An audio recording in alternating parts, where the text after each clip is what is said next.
They were all smiling when I signed it. Not nervous smiles, not forced ones. The kind of smiles people have when they already know they've won. My brother leaned back in his chair, like he was watching a movie he'd already seen before. My aunt kept nodding, like this was just another necessary step. And my father, he didn't even look at me. He just said it. Sign it. It's the only way to fix this. Fix this. That word almost made me laugh, because by that point, I already knew there was nothing to fix, only something to finish. I picked up the pen, paused for just a second, and looked around the room one last time. Every single one of them thought I was about to lose everything. They didn't realize I was giving it to them. My name is Ion, and about 3 months before that moment, my life looked nothing like this. I wasn't rich in the flashy, Instagram way. No sports cars, no luxury vacations every other week. But I had something better: control. I ran a mid-sized logistics company, built it from nothing, started with one rented van and a second-hand laptop that overheated every hour. Within 7 years, I had contract with 3 major distributors and a steady cash flow that made life comfortable. Not perfect, but stable. And stability was everything to me, because growing up, we never had it. My father was the kind of man who believed money came in waves. You just had to wait for your turn. The problem was his turn never came.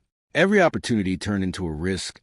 Every risk turned into debt, and every debt became someone else's problem, usually mine. But I didn't complain. Not really, because somewhere along the way, I convinced myself that if I just worked hard enough, I could pull all of us out of that cycle. And for a while, I thought I did. It started small. It always does. My father came to me one evening, sitting down across from me like it was just another casual conversation. "I need a little help," he said. Not unusual. "How much?" I asked. He hesitated.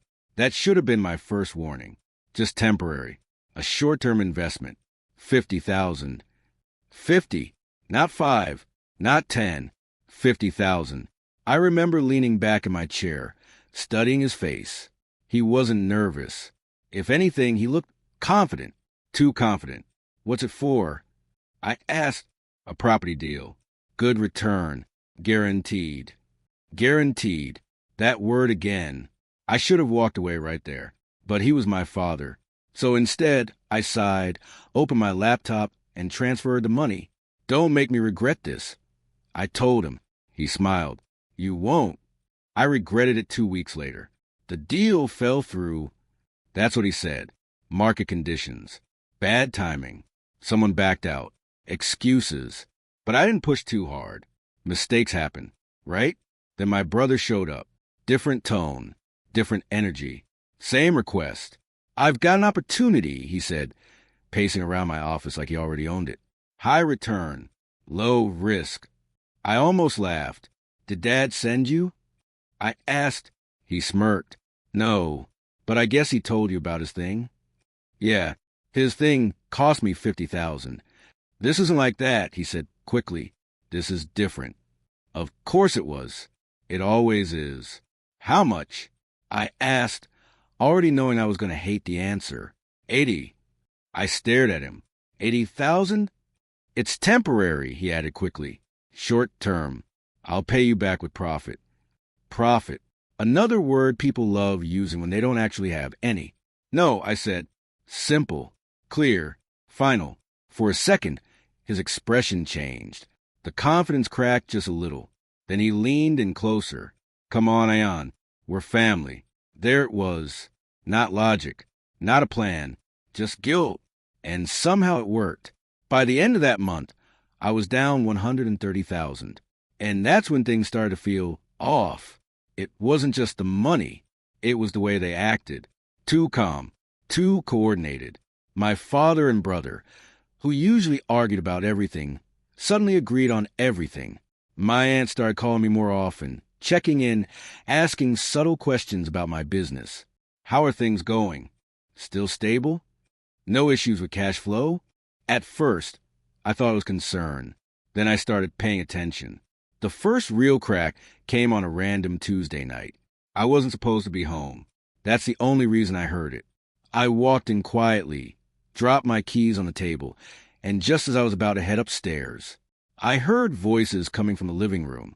My father, my brother, and my aunt. He won't suspect anything, my brother was saying. My hand froze on the staircase railing. He's already stressed, my aunt added. Just push a little more. Push? Push what? Then my father spoke. We need him to sign before he figures it out. Sign what? My chest tightened. I took a step closer. Slow. Careful. What if he says no?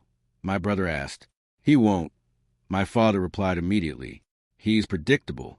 He always tries to fix things. Fix things. That word again. I felt something shift in my stomach. Not panic. Not fear. Something colder. What about the documents? My aunt asked. They're ready, my father said. We just need the right moment. Documents. Signatures. Pressure. It all started connecting. And suddenly those loans didn't feel like random mistakes anymore. They felt like setup. I didn't walk in. I didn't confront them. I didn't even make a sound. I just stood there for a few seconds, letting everything sink in. Then I quietly turned around, walked out the door, and sat in my car. And for the first time in years, I didn't feel angry. I felt focused, because now I knew this wasn't about helping them. This wasn't about bad investments. This was planned, carefully, slowly, and I was right in the middle of it. The next morning, I acted normal, went to work, answered emails, took calls. But inside, everything had changed. I started digging, not aggressively, not obviously, just small things. I reviewed my father's property deal. It didn't exist.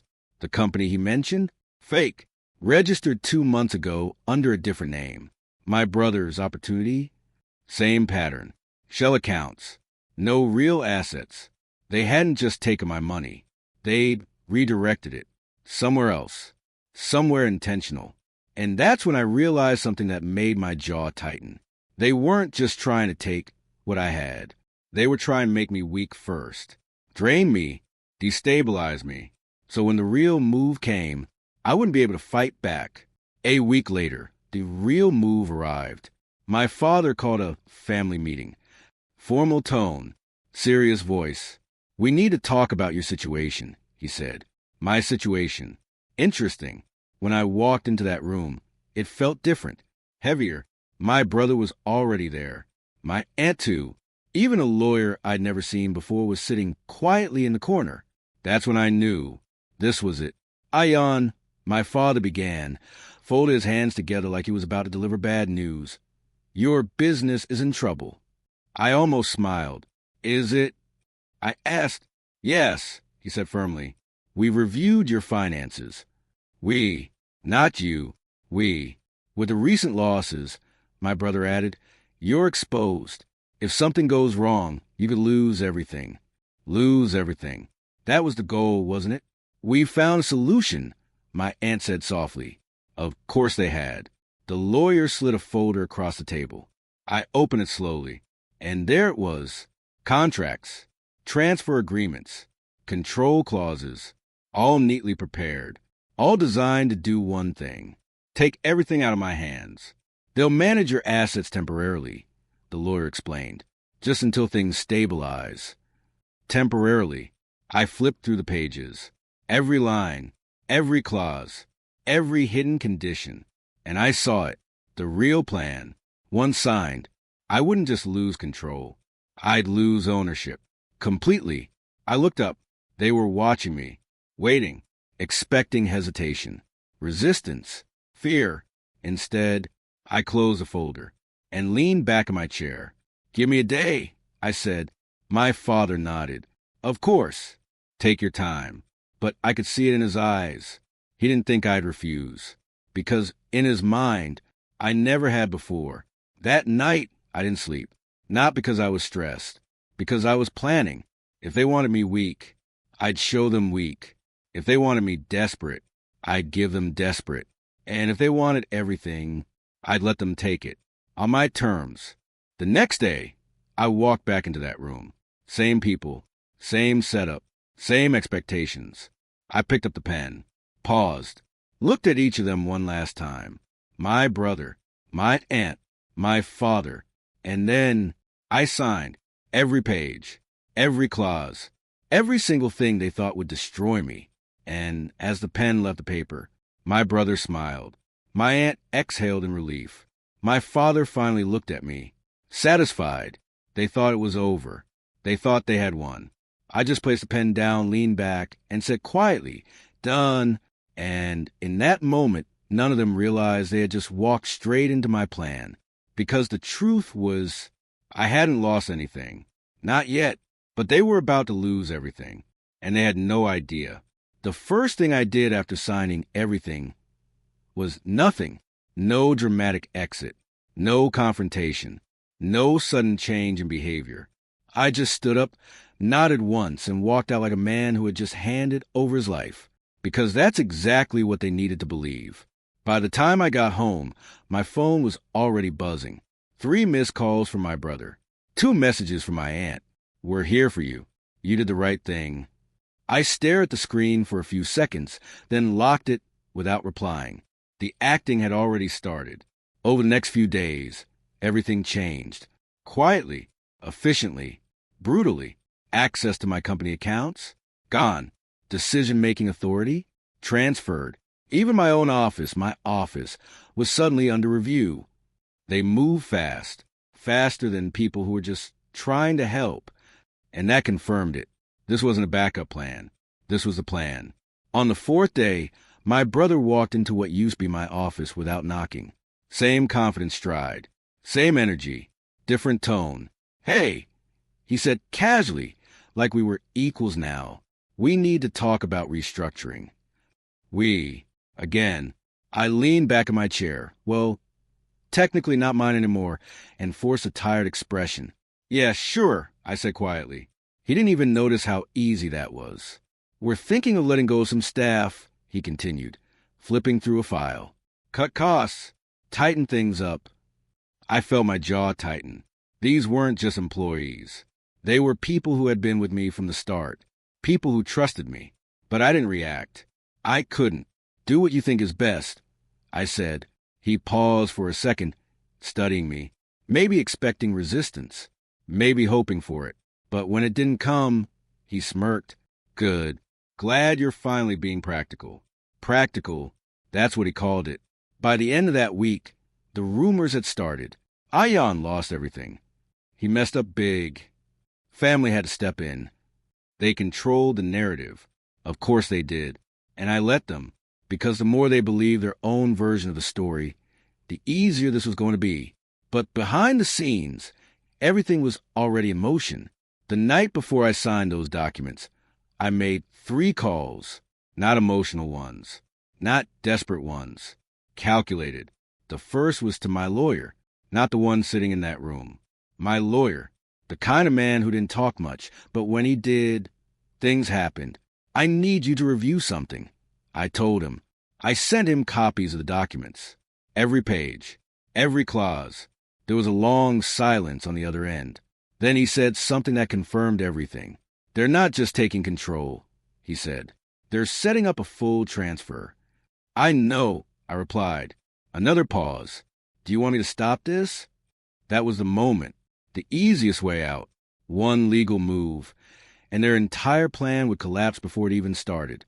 But I shook my head, even though he couldn't see it. "No," I said.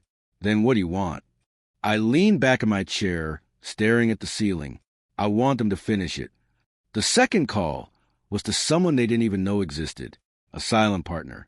Someone who had been with me since year 3 of the business. No public records.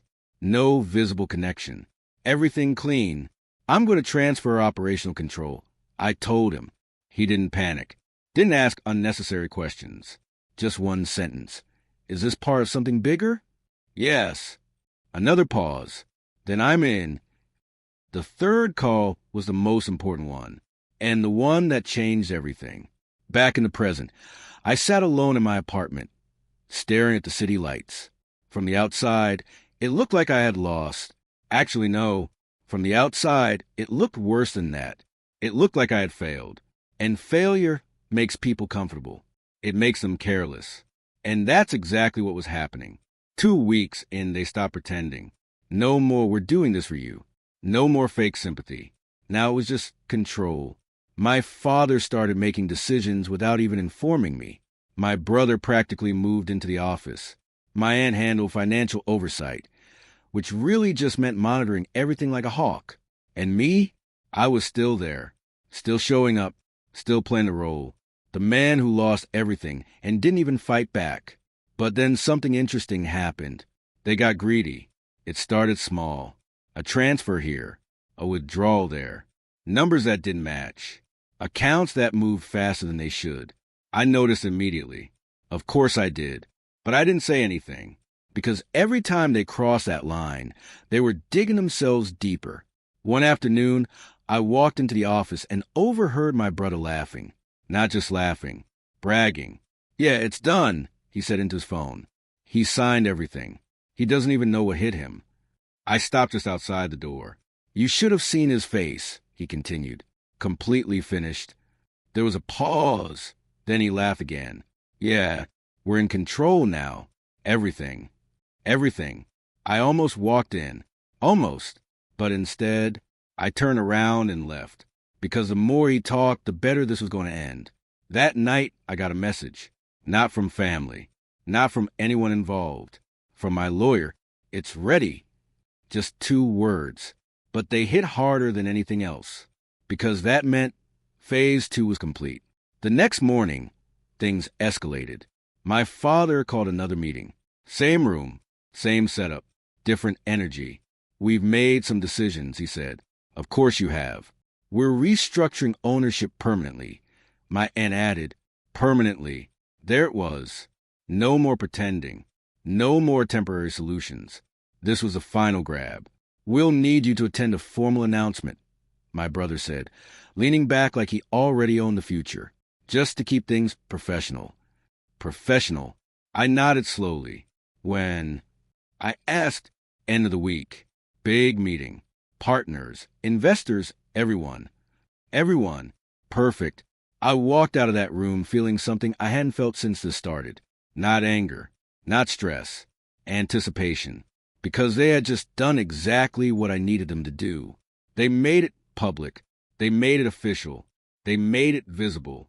And once something is visible, it can be destroyed in front of everyone. That evening, I sat down with my lawyer, face to face this time. He slid a folder across the table, different from theirs. Heavier, cleaner, stronger. Everything is in place, he said. I opened it slowly, and as I flipped through the pages, I felt it. That quiet certainty. The kind that doesn't need emotion. Just timing. They won't see this coming, he added. I looked up at him. No, I said calmly. They won't. 2 days later. The invitations went out. Formal, polished, important. Company-wide announcement. New leadership. New direction. Fresh start. And right at the center of it was me. The man who lost everything. The night before the event, I stood in front of the mirror. Same face, same person. But everything else, different. Because tomorrow, they weren't just going to celebrate my downfall. They were going to witness theirs. And the worst part, they were the ones who invited everyone to watch. The next morning, my phone buzzed again. A message from my brother. Don't be late. This is important. I stared at it for a second. Then smiled for the first time in weeks. Because for him, this was the moment he won. For me, this was the moment everything ended. I picked up my jacket, grabbed the folder and walked out the door. And as I stepped into that building, I could already hear the voices, the crowd, energy, everyone waiting, everyone watching, everyone about to see the truth. I adjusted my sleeves, took a slow breath, and walked toward the room where they thought they'd taken everything from me. They had no idea, they were about to lose it all. The room went quiet when I walked in. Not completely silent, but enough. Enough for people to notice. Enough for heads to turn. Because to everyone there, I wasn't supposed to look like this. I wasn't supposed to walk in calm. I wasn't supposed to look composed. I definitely wasn't supposed to look in control. But I did. And that was the first crack. The room was packed. Investors, senior staff, a few industry faces I recognized. Even some people who had ignored me for months suddenly showed up, probably expecting a spectacle. They thought they were about to witness a collapse. Instead, they were about to witness something else entirely. At the front of the room, my father stood near the podium, talking to a few people like he already owned the place. My brother was beside him, relaxed, confident, smiling like this was his moment. And my aunt, she was scanning the room, making sure everything looked perfect. They had planned this carefully. Public announcement, full control, no turning back. Or at least that's what they thought. My brother noticed me first. His smile widened. "There he is," he said loudly, stepping toward me. "Right on time." He nodded. "Wouldn't miss it." There was something in my tone. Subtle, but just enough. He paused for a split second, then brushed it off. Because why wouldn't he? In his mind, I had already lost. "Ready?" he asked. I looked past him, at the crowd, at the stage, at the screen behind the podium. Everything was set. "Yeah," I said quietly. "I'm ready." A few minutes later, everyone was seated. The lights dimmed slightly, and my father stepped up to the microphone. He cleared his throat, adjusted his jacket and smiled. That same smile. The one he had when I signed everything. "Thank you all for being here," he began. Smooth, confident. "We've gone through a period of challenges." Few nods in the audience. Difficult decisions had to be made. And as a family, we stepped in to stabilize the situation. Stabilize. I almost laughed. "As of this week," he continued, "we have taken full operational control of the company." There it was. Out in the open. No hesitation. No hiding. And we're excited to announce a new direction moving forward. Applause. Soft at first. Then building. Because from the outside, this looked like leadership. Like recovery. Like success. My brother stepped forward next. More energy.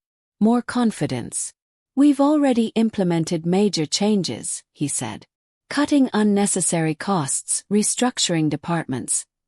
Unnecessary. That's what he called people's livelihoods. And positioning the company for long-term growth. More applause. I stood there quietly, watching it all. Letting it build. Letting them feel it. Because the higher they climbed in that moment, the harder they were about to fall. "And of course," my brother added, glancing at me with a faint smirk, "none of this would have been possible without Ion's cooperation during this transition." There was a shift in the room. People looked at me. Some curious, some sympathetic, some just waiting. "Why don't you come up here?" he said. There it was.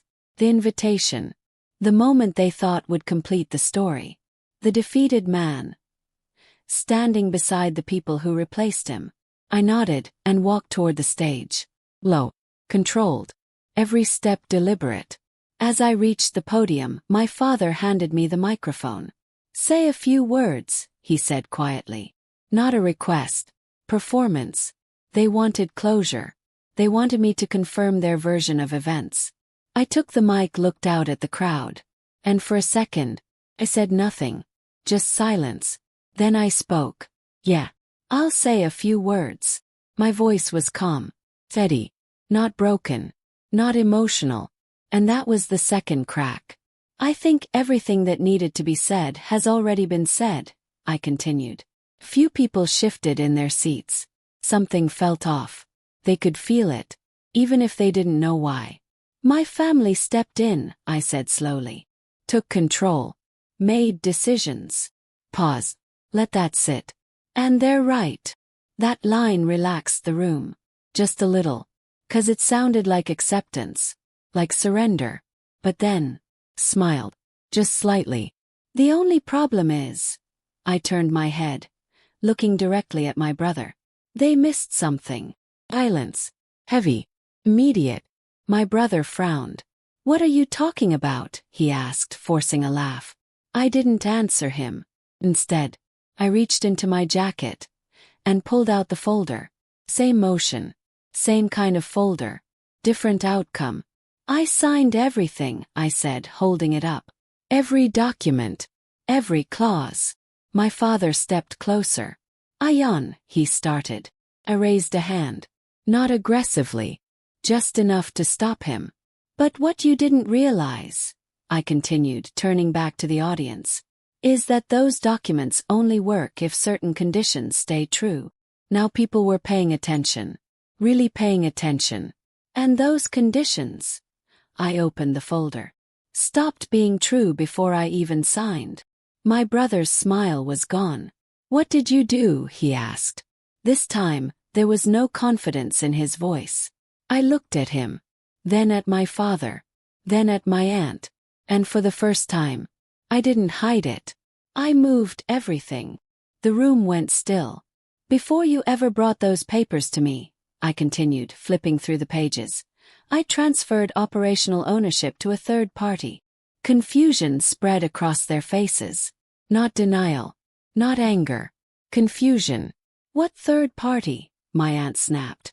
I looked at her, then gestured toward the entrance. Right on cue, the doors opened, and he walked in. Composed.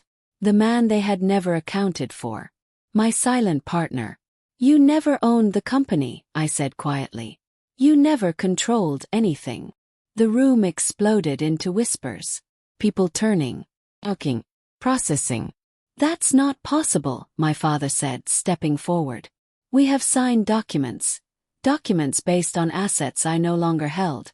I cut in. That hit hard. You transferred control of nothing, I added. And in doing that, I paused, letting it land. You exposed everything. My lawyer stepped forward next. Another face they didn't expect. Funds were redirected, he said clearly. Illegally. We have full records. He handed copies to several people in the front row. Unauthorized withdrawals, he continued. Fraudulent transfers. Misuse of corporate authority. Chword a nail. This doesn't make sense, my brother said, shaking his head. We were in control. No, I said calmly. You thought you were.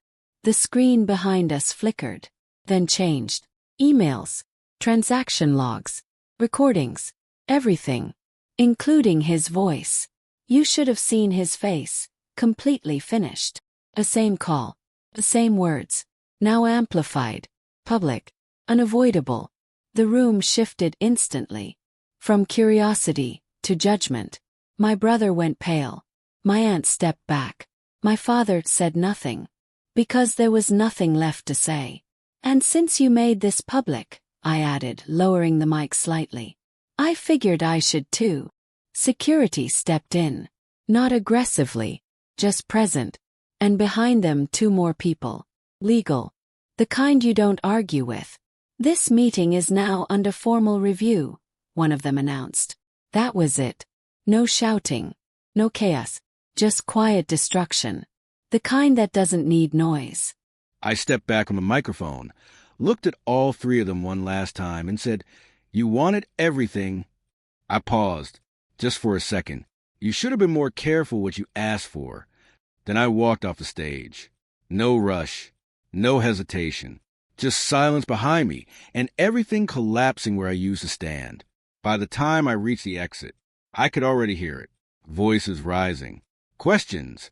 Panic. But I didn't turn around. Because I didn't need to. It was already over. And for the first time since this started, everything was exactly where it should be. Not in their hands. In mine.